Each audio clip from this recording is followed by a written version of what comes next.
Hey there, Space Cadets. Who's up for a little relaxing jaunt through space? I know I certainly am, especially after all that stress of robbing ye olde Britain of all of its wonderful sterling pounds. This is a game called RymdResa, which I might or might not be mispronouncing. It is a Swedish term for space travel or space journey. And that is what we are going to go on today, in this lovely new roguelike that just came out somewhat recently.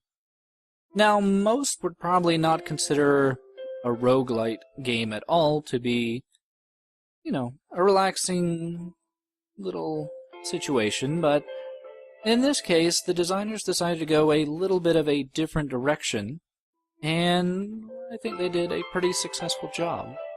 Now, we are given a few options here on the main menu. One of them is being how to play, but we'll be doing that on our journey through space.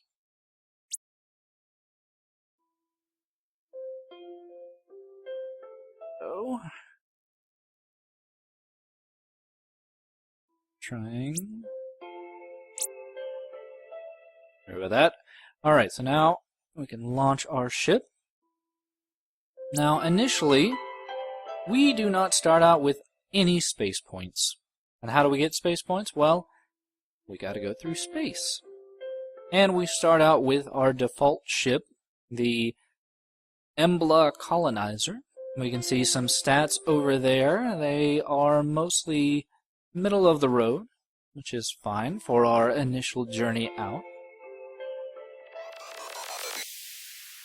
And we see here that there are multiple chapters, but for right now, we're going to have to start in Chapter 1. The day you died. Watched it explode. Watched it burn. Observed the explosion.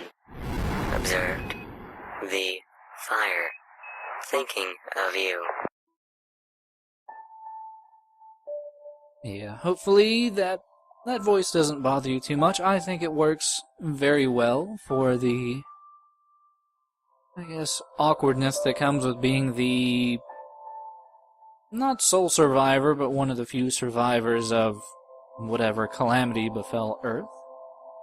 So, as we start here in space, we can go any number of directions, though there is a helpful little cursor there showing us that we might want to head off in that direction, and that's because each chapter does have a mission for us. This first chapter, our first chapter involves hope, because, as you can probably assume, after the world has exploded, hope is a pretty precious commodity. Now, to find hope, we are going to have to find 9 signals located in the vast reaches of space. And after we do that, we get a whopping 9,000 space points, a lovely achievement, some stat points, and more importantly, we unlock the next part of the game. The thing is, being as this is pretty much open-ended, we don't technically have to do that right off the bat.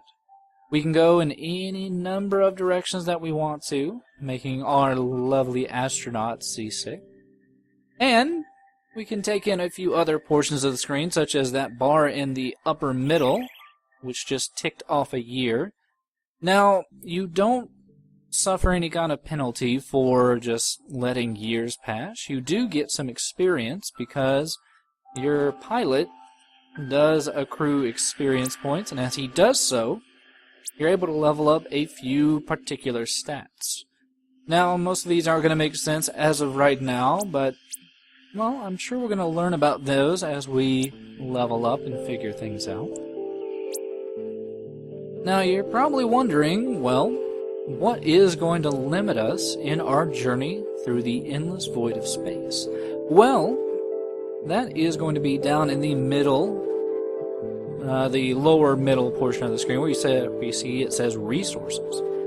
Now, resources are our lifeblood. Now, obviously, we can't move, but we can kind of give ourselves a little space fart to rocket us through space. But you'll notice that as we use our little boost, it does lower our resources. Now, once we do reach 0 resources, we die. Permadeath. I am not prepared for this. This is nothing like flying one of those simulators we had back home. This is a reality I could never imagine. Yes, also, every other year we get a lovely little piece of space poetry from our astronaut in his bubble. I don't think it's affected by anything in particular. It seems to be completely random, but they do add some ambiance, even though after a while they do start to repeat.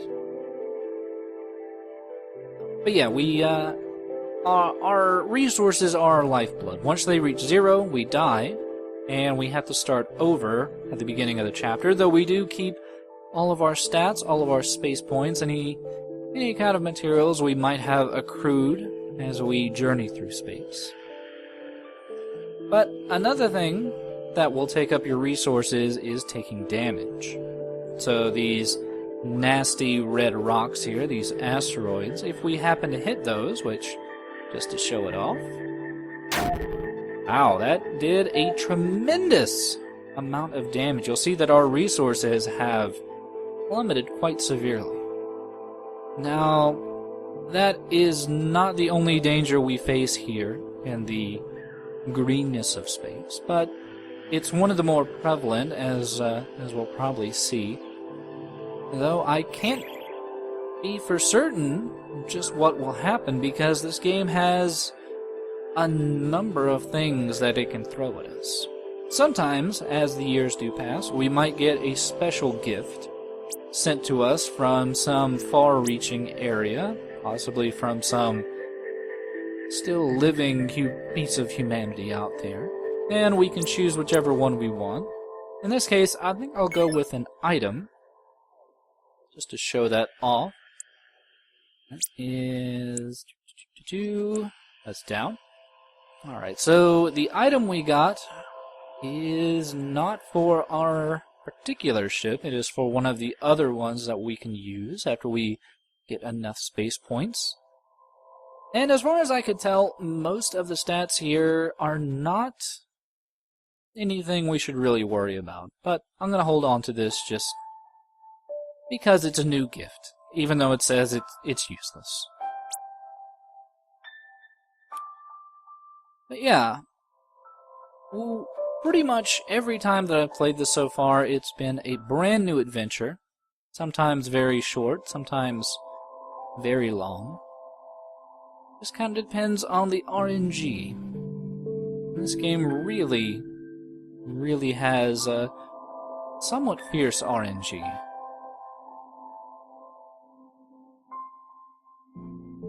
That doesn't matter, because all we're having to do is drift slowly. We can't depend on our boosters too much as of right now, as we are running incredibly low on resources. All we can hope is that whatever that arrow is directing us towards is nearby. Happiness. I remember when I wasn't floating around up here. There was a time before this, hidden in a nowhere-to-be-seen past. I remember me looking up on the stars, having this odd feeling inside, a feeling I think they call happiness.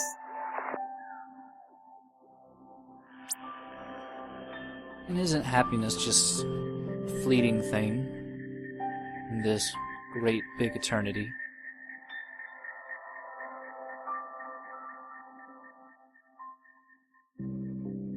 This game is all about relaxing, taking a lovely, pleasant stroll through space. Is there going to be something waiting in the wings of the vector zone? Oh, yeah, there is. Oh, it's pulling me. Ah! Ow, no. Ah, such a short journey. But at least we learn a little bit. Namely, we learn that, well, sometimes things will get us in their gravitational pull and will drag us into places we don't really want to go. That's okay. Yeah. Gotta be careful. Sometimes things that we want to explore are covered up by, or they will cover up horrible dangers. And to make it easier on us as we explore around, it will try to pull us towards things of interest, but sometimes those things of interest are particularly dangerous areas. But we didn't lose too much progress. And even if we did lose progress, does it really matter in the long stretch of things? Not really. Though, since we do have, well, pretty much most of our resources back, we can stand to boost a little bit quicker. There's no rush, obviously.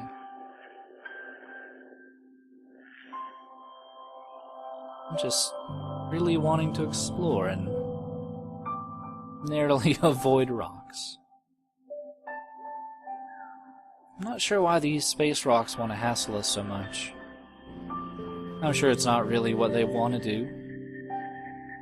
Sure, more than anything, we're invading their space.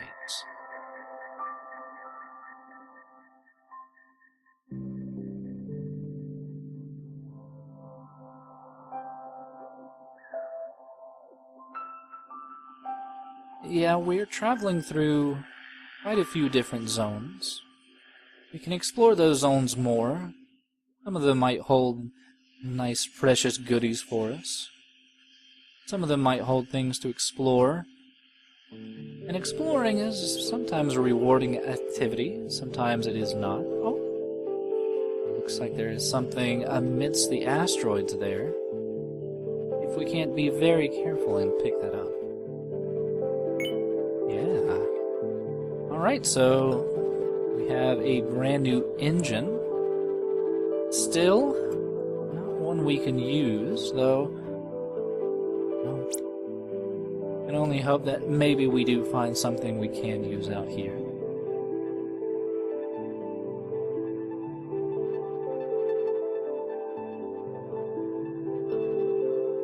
So as that indicating arrow does start to arc,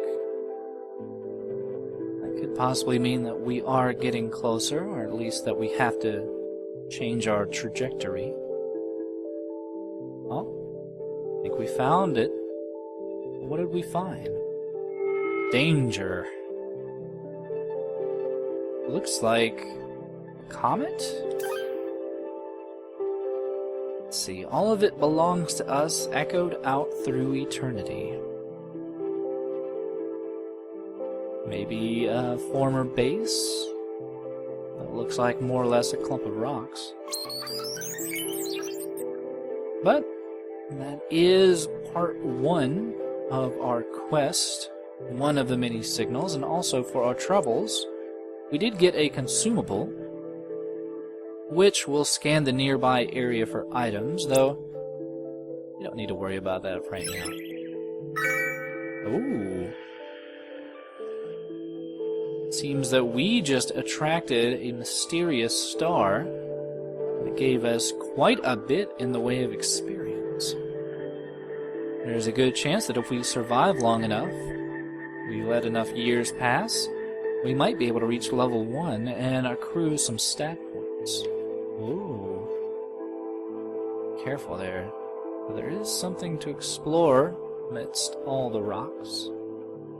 Looks like a derelict spacecraft. Maybe it has something for us. Nope. The RNG decided that, well, exploring was enough of a reward. And the good thing is, whenever we find any one of those signals that we're looking for, it will pretty much completely refill our resources. There we go. And a successful exploration will give us resources, sometimes space points, sometimes a random item. Also, sometimes in the far reaches of space, we'll find ourselves some star clusters. These are just easy means of getting a little bit of experience, not too much, but they do add up over time. And sometimes you might be lucky enough to find a very massive amount of star clusters, and in that case, it's pretty much a celestial jackpot. Oh, and I think we might have stumbled on to said celestial jackpot.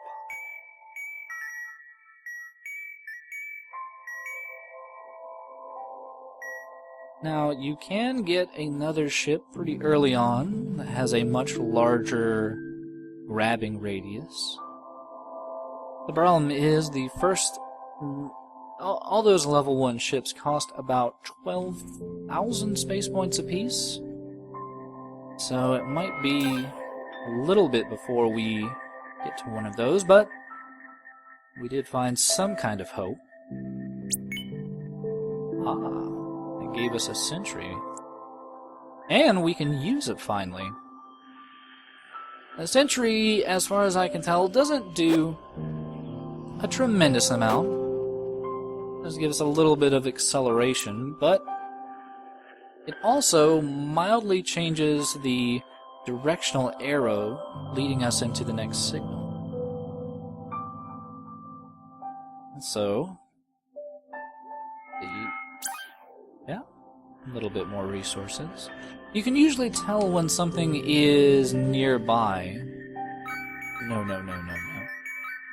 You can usually tell when something is nearby because it will start to suck you in that particular direction. But sometimes that is not always a positive. There are more unpleasant things waiting for us out here in space. Sometimes there might be a nasty black hole or a large fiery sun to suck us in. Such as that. Now, the suns have a pretty strong gravitational pull, and they will start to do damage to our resources over time, but they're not terribly difficult to get away from. Though, if you are already running low on resources, you could very easily get sucked up into one and die pretty quickly. We found our next signal. Just another pile of dust, but all these signals... You, though you are lost to me, nowhere to be seen, you are my dreams, and you are my thoughts. You are my galaxy, darling. You are my world. Yeah, it's sometimes hard to tell if he's waxing poetic to a particular person or just the idea of what people used to be. But we did manage to get enough XP, I think, from that year passing to do a little bit of leveling up. And we can finally look at what the different stats do. So exploration will increase the chance of things for us to explore. Scouring will give us a increase to how much XP we get from the star little fragments we pick up, and also will increase the chance of us finding treasure strewn about. Technology will unlock some very special things for us to explore, though from what I've seen it usually requires anywhere between 35 to 50 technology to really explore those. And finally, survival can be extremely important because that will increase our overall resources. So I think for right now, though, I think we'll just go in order. Pop 5 points into that. Because it looks like exploration will also increase our chances of having a successful exploration. It's always so disheartening to go out of our way to explore something only for it to be completely empty.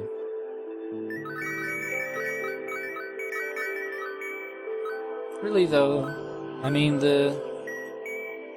it's not so much the destination in this case, it's the journey. I think we're doing we're doing pretty well so far. Might as well go ahead and speed up. Speaking of speeding up, we do have a secondary means of acceleration. Though it is a little bit more resource intensive and a bit more dangerous. Yeah, we have a maximum boost. Gives us a massive speed increase. You can see the danger there. There's no brakes in space.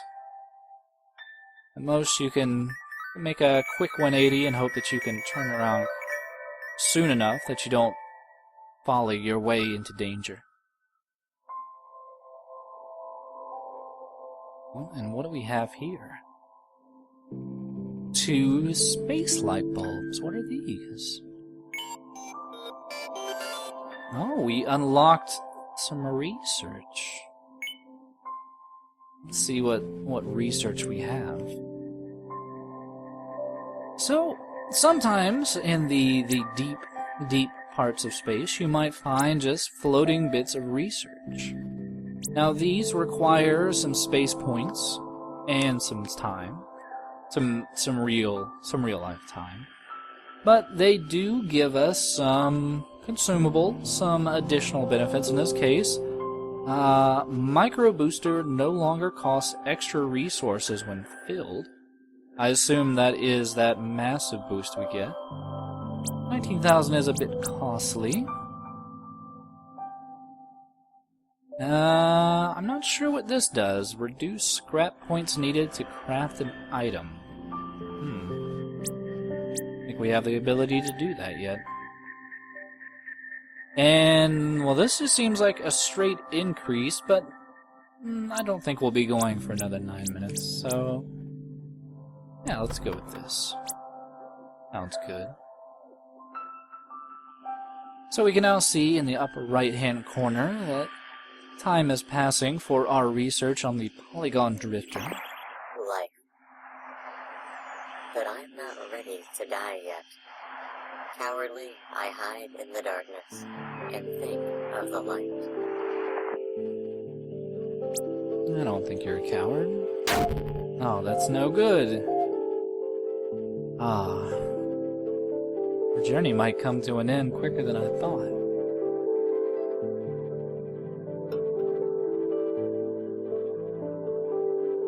But even for the sense of serenity this game gives, there still is that little feeling of melancholy just sitting in the back of your head. A lot of people are dead. And a lot of possibilities are...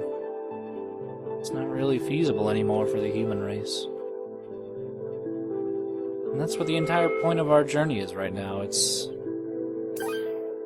almost die. No, it's to survive. It's to find a new home for humanity. It's to hope that that new home is one we can cherish and not destroy.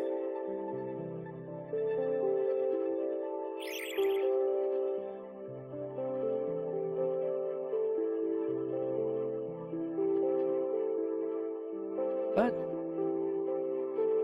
Summer's Nest is feels like a pretty nice place to end it for right now.